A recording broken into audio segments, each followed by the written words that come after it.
Hello guys, in this video I will show you how to get Doge Coin using the Exodus wallet. But first of all, I just want to mention, don't forget to subscribe to my channel for a chance to win a new iPhone 13. So let's jump into it. First, open the Exodus wallet, then go to your wallet section, which is on the bottom left corner, this circle. And then in your wallet, you will see a few of the available cryptos. If you don't see the one that you are looking for, just tap on the add more, and from this list you can choose any of the cryptos. And when you turn the switch on, it's going to show up on your main page.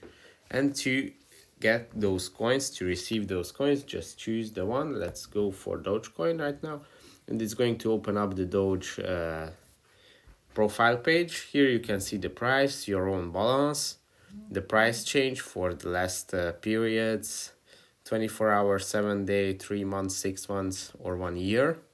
And to receive this coin, you just have to tap on the top right corner on this arrow, which is pointing down, and it's going to generate your own QR code and address, and with this you can receive Doge in your wallet, or you can use the share button to share your QR code. That's it for this video. Don't forget to subscribe for the iPhone, and see you in the next one.